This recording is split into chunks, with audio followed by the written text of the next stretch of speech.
Two Chairs No Waiting, episode number 393, Betty Lynn's 90th birthday celebration, part 2. Two Chairs No Waiting is brought to you each week by the great folks over at Weaver's Department Store. It's actually me and my wife now, so they are great folks, I guess. Anyway, head over to Weaver's Department Store and check it out. One of the things you're definitely going to want to get is the 2017 Andy Griffith Show wall calendar. Go and check out all the other great things over at weaversdepartmentstore.com and see what you can find. Two Chairs No Waiting is also brought to you by donations from listeners like you. I want to thank all our patrons at patreon.com. If you'd like to become a patron, you can head over to the podcast at twochairsnowaiting.com and click the Become a Patron button there, and you can donate a dollar an episode or whatever you'd like to help keep the show going. And even if you can't do that, maybe you can spread the word about the podcast and get the word out there. It still amazes me how many Mayberry fans have no idea about all this stuff that we have online and stuff that's available for fans of the Andy Griffith Show. Just amazes me. When we were at the, matter of fact, with Betty Lynn, as we're talking about here. By the way, I'm Alan Newsom, your host for Two Chairs No Waiting, if you don't know. But when I was interviewing folks that we're going to be here in the coming weeks, waiting in line to get Betty's autograph during her birthday celebration, as I said, that's what we're going to be talking about, part 2 of Betty Lynn's 90th birthday celebration. When I was interviewing them, they didn't know about the podcast. They didn't know about imayberry.com. It was amazing to me that people would travel all the way to Mt Airy and to see Betty and all the things they were doing and not have any idea about some of the stuff that's available for them to enjoy. So hopefully we can get that word out some way, somehow. So anyway, tonight, whenever you're listening to this, we're going to enjoy some time spent with Betty Lynn. Now, last week, if you didn't hear the podcast episode number 392, I want to definitely suggest you go back and check that one out. And I do suggest that you might want to watch the video versions of that episode plus this one, because there's a lot of photographs, a lot of video really in those episodes that I think kind of add to it. But if you don't want to, we're trying to make it as much as possible like it's called an audio walking tour that you may have heard before, podcast version of the audio. So hopefully you'll enjoy it just as much if you're only able to listen to the audio. But if you ever get a chance, you might want to go back and check it out. But this is going to be a lot of fun. So last week we did all the live reports from the morning up until Betty's lunch or dinner there, where she was at the Loaded Goat. And so this week we're going to head over to the Earle Theater. Now the Earle Theater is in Mt Airy, North Carolina. And hopefully you guys, if you've ever been able to go there, it was built in 1938, this theater. And it was a pretty amazing place. It was chosen as the site of the premiere of Gone with the Wind at the same time it was being premiered in Atlanta, Georgia. So I didn't know that. So there's a lot of information. I have a link out there. If you go to surrycountymusic.com, that's the website for the Earle Theater. So you may want to go check that out. So that's where we're headed to now. We're heading over to the Earle. And Betty is going to be coming there. Now, what was happening that day was that she was going to be coming to talk to us right before the movie started about the movie June Bride. Now, the June Bride, Betty was in that movie along with Betty Davis and Robert Montgomery and some other folks that you may or may not recognize. But the movie was from 1948. And it was a lot of fun. We got to watch the movie after what you're going to hear or see tonight. After that, they showed the entire June Bride movie. Great movie. I really enjoyed it. It was really fun seeing it with a crowd. And the fun thing was, Betty said afterwards, as we were talking to her, that she had never seen the movie with other people like that, with a crowd of people. So she enjoyed hearing the reactions of the audience as we laughed and chuckled as different things happened during the movie. Now, we're not going to see the movie, but what we are going to do is head over to the Earle, and we're going to see Betty Lynn come down, and she's going to give us, like as I said, kind of an intro into the movie. And then Betty also received some special things. And so this is a long one, so I better get started here. So I hope you guys are going to enjoy this as we head over to the Earle Theater to see Betty Lynn. So let's see if I click the right button here. So this is the Earle Theater. Deputy Barney Fife is in action. The crowd is loving it. So we're here at the Earle Theater. This is for Betty Lynn's 90th birthday. There's all these folks already in here. The deputy is working the crowd, getting everything ready. All these folks are being entertained, enjoying themselves, ready to see June Bride. We just left the Loaded Goat. 2 chairs, no waiting. Hey, there we go. Folks from the podcast are watching, and we're hopefully Betty will be here in a little while, and we'll be getting some information from her about the movie before it gets started. So there's Alma talking with Barney over there from the Mayberry Motor Inn.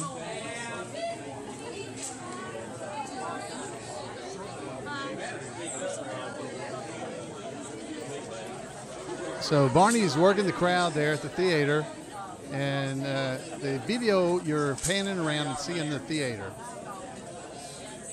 You got reserved seating roped off for folks that have bought reserved tickets.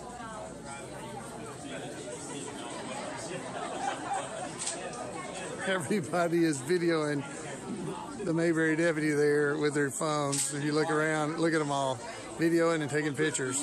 It's pretty amazing. Hey, settle down, buddy.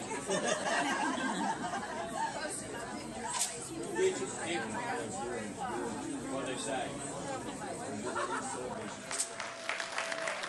So Betty Lynn is coming down the aisle, and the crowd is cheering for her and beginning to stand, and she's coming down to the front of the theater. Happy birthday to you. Happy birthday to you.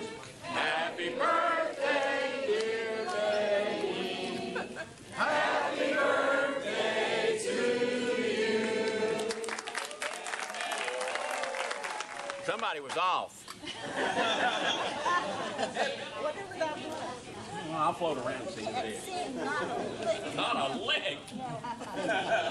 Okay, we are going to have Betty Lynn say a few words, if she has any more energy, about her role in this movie with Betty Davis. And we love you, Betty. Thank you so much, Jen. I must say, everybody, you have to see what she's done for me, all of this, Tanya Jones. Yeah. And I'm so grateful. I can't get over it. I can hardly breathe sometimes just thinking about everything she's managed to do. However, I'm very honored that our Lieutenant Governor of the state of North Carolina happened to speak with us, not only for dinner, but also he's in the front row right here. Handsome boy, is he good looking.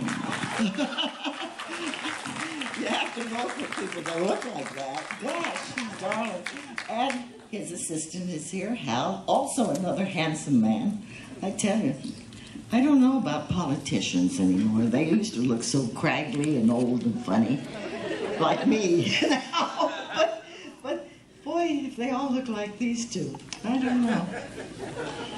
If I were young again. Ah, yes. Yeah. Anyway, about the picture, to get back to the picture. I did this in 1948. Was she talking about you? Before all of you were born. And Betty Davis and Robert Montgomery, the stars, they had a lot of wonderful hello. So the mic went out here. Hello, I can talk to you anyway. Can you hear me back there? Travis, try it again. Hello.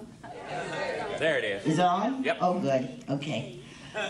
Anyway, I was loaned out from, I was under contract to 20th Century Fox. They had brought me out from New York after I had to wait 6 months before they decided whether they wanted to hire me or not.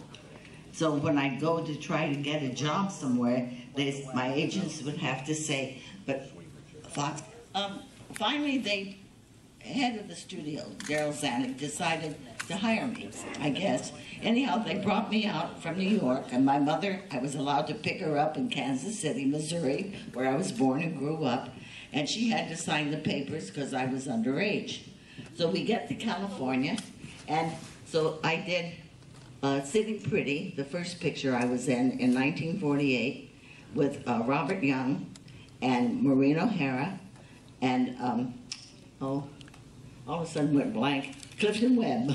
Poor Clifton, how could I forget him? He was the big star of that movie, and it's a funny, funny movie. If you ever get to see Sitting Pretty, see it, it's worth it. And so then my second one was Apartment for Peggy. I had a small part in it, and the man who produced it had said he thought I should have my hair dyed, and I said, I will never dye my hair. God gave me this hair, and I will never dye it, ever. And I don't care for the little bitty part you want me to play. I was certainly, oh, he got so angry with me, walked away. Well, I don't blame him, I was just shooting off, so. But I thought, no, I will never dye my hair. And I have not to this day. So what you see is still real. Anyway, so finally, they got a loan out suddenly. I went and auditioned, and at Warner Brothers, and so they let Fox let them have me. They paid Fox my salary, so I could go ahead and do the part in this particular picture with Betty Davis and Robert Montgomery.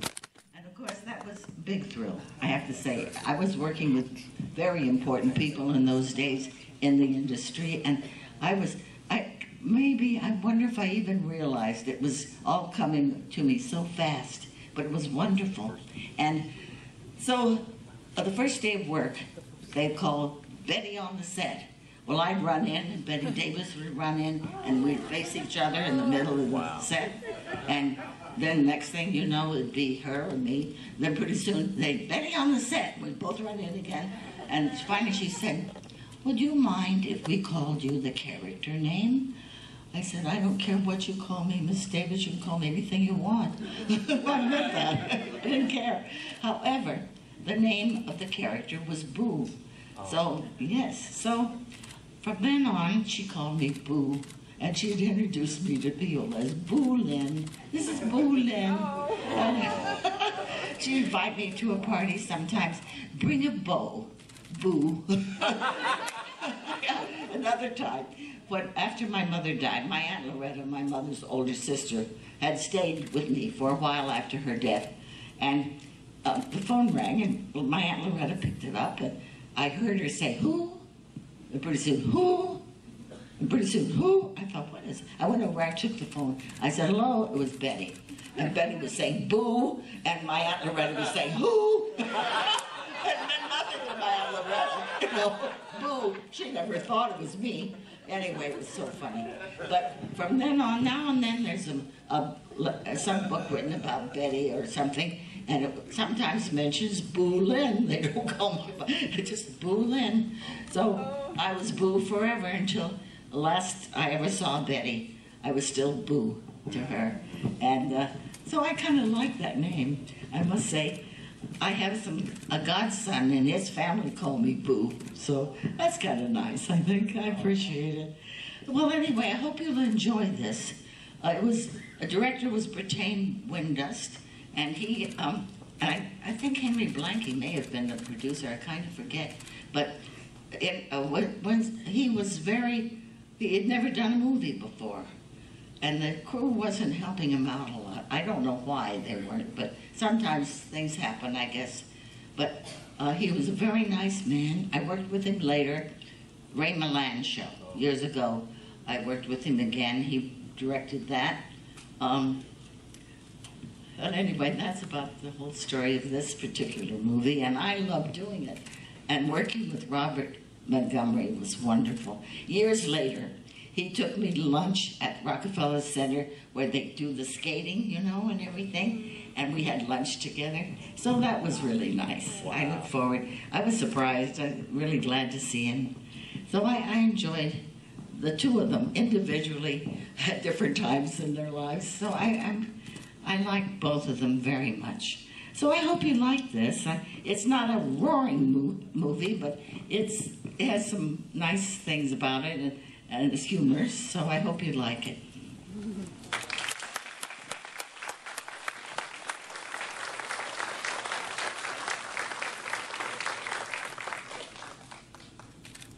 That was the best part, but we have a very, very special guest, and I'd like each of you to know that I just found out that it was confirmed this afternoon when our chief of police called and said the lieutenant governor's on his way. And we're hugely excited to add this to our special evening with Betty Lynn. I would like to let you all know that when I quickly Googled him, he is the first Republican for 20 years lieutenant governor, but he is only the second Republican lieutenant governor since 1897. Wow. He is an architect by trade. He graduated from the University of North Carolina in Charlotte. He lives in Raleigh with his wife, Alice, and 4 kids, ages, I think, 10 to 22, maybe, close. And he has been in a political family all his life. His mom was mayor of Charlotte, and his dad was a U.S. representative. His mom was a U.S. representative. Okay, I can't see my notes right now, so I'm winging it. Okay, but join me in welcoming the Lieutenant Governor, Dan Forrest. And I understand that a former campaign slogan was "Run, Forrest, Run." But with our love of Emmett Forrest and Terry, he has the right name for Mt Airy. That's right. Thank you. Thank you very much. And it's a great honor to be here, and I know we are all here because we love Betty, and many of us have grown up watching the Andy Griffith Show. And if you were like me, every day after school you'd come home and turn the TV on, and I don't know how many years in a row I did that, but a very, very special time. And this is a very special day. And Betty, Thelma Lou, Boo, we are honored to be able to be here with you today and to say thank you on behalf of the state of North Carolina. But more importantly than that, we have a very, very, very special award for you today. And this is the award that I'm getting ready to give Miss Betty, is the highest civilian award given in the state of North Carolina, and it's called the Order of the Longleaf Pine. It's given to commemorate, okay, go ahead. It's given to commemorate outstanding lifetime achievements of the citizens of the state of North Carolina. And Miss Betty, we are honored that not just you helped put North Carolina or Mt Airy on the map with the Andy Griffith Show, but you then decided to call North Carolina home. So thank you for calling North Carolina home. And as your Lieutenant Governor, I'm here tonight to present this award to Miss Betty Lynn. Since its first episode in 1960, the Andy Griffith Show has run continuously, uninterrupted for almost 6 decades. One of the most popular television shows in United States history, we here in North Carolina consider the show beloved and a reflection of the values and people of our great state. Likewise, we hold up Betty Lynn and her character role of Thelma Lou as an example of who we are in North Carolina as a people. In 2006, after her retirement from a lengthy acting career, Betty relocated right here. And as ambassador of the state of North Carolina, its people and its values for over 56 years, it is with great honor that I, on behalf of a grateful state, induct Miss Betty Lynn into the Order of the Longleaf Pine, and I'm going to read it to you.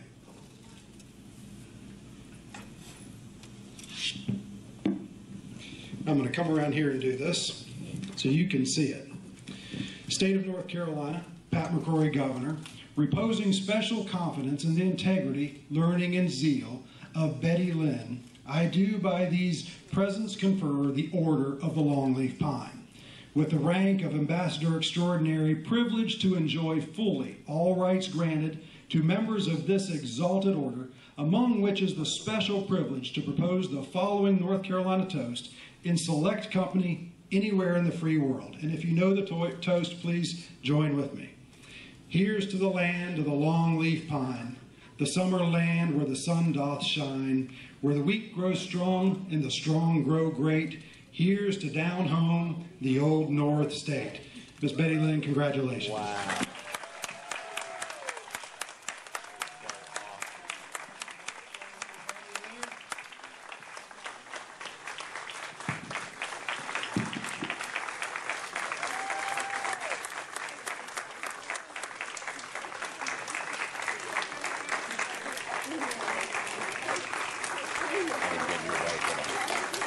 The crowd is clapping for her. She's holding the plaque. Everybody stood up. I can't believe what this day has brought to me, and certainly I never expected anything like this. I hope I can call you Dan, because that's what I think of you now as. And I'm so grateful, so very grateful to be honored like this. I can't even expect anything. Well, I don't know. I hope I live through this day. It has been a miracle for me, every bit of it. What Tanya has done and all the people that worked with her to have that special case next to the twins down there, and then to have the Lieutenant Governor of the state of North Carolina give me this great honor. I'm just overwhelmed, and I'm grateful. Thank you, God. I'm so grateful. Thank you so much, Dan. Really.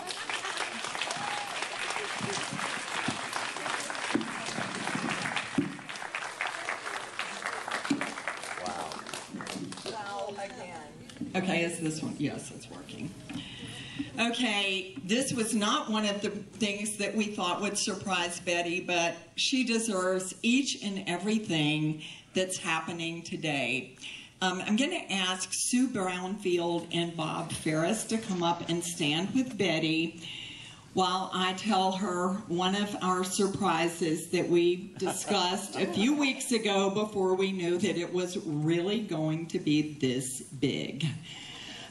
We are starting with the first very special donation from Sue Brownfield and Bob Ferris, a Betty Lynn scholarship.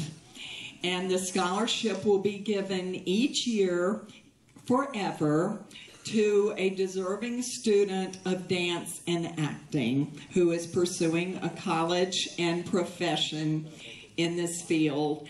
And we wanted to do something special, not realizing there would be so many special things happening today. But Betty, we all love you, and we are so grateful to Sue and Bob for thinking of this and doing this.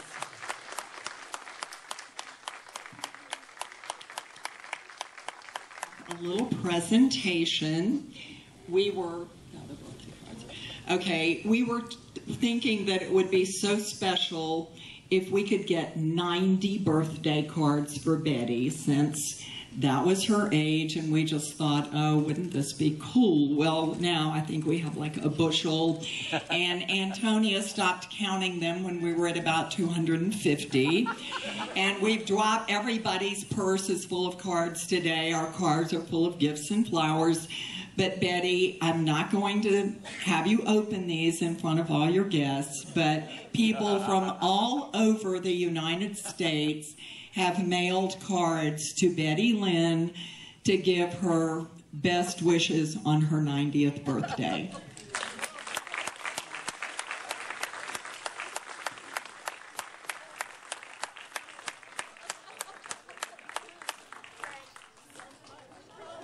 So they have an entire bag full of cards. One of those.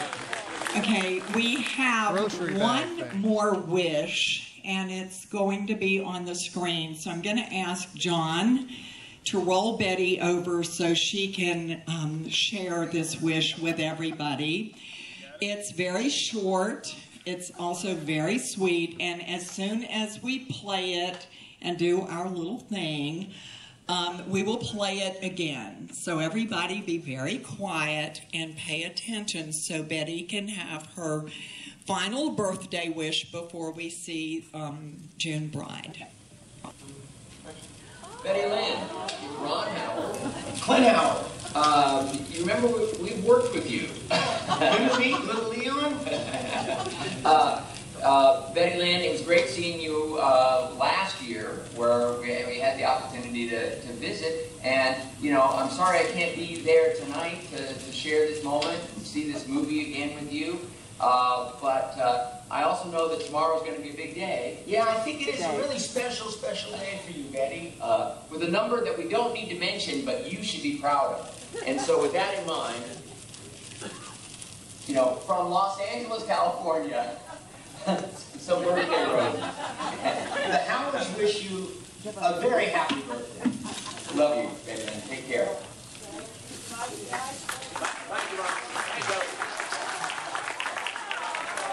So the Mayberry deputy took the flowers At and the request gave them of to Betty. Ronnie. Okay, Betty, you listen to this now. At the request of Ronnie and Clint Howard, we are presenting you these roses, and they wanted. Clint had met David last year at Mayberry Days, and they wanted David to present the roses. So to make it very Mayberry, but we emailed a lot of folks who were on the show and asked for birthday wishes, so we got lots of cards. And then I get an email from Ron and Clint saying, "We're together. Is it okay if we make a video?" And I'm like, oh, wow, again. And the last year that he referenced was the Brian series, when Betty went down and Ron made special time to talk with her after the show. But it doesn't get much better than that, Betty. We all love you.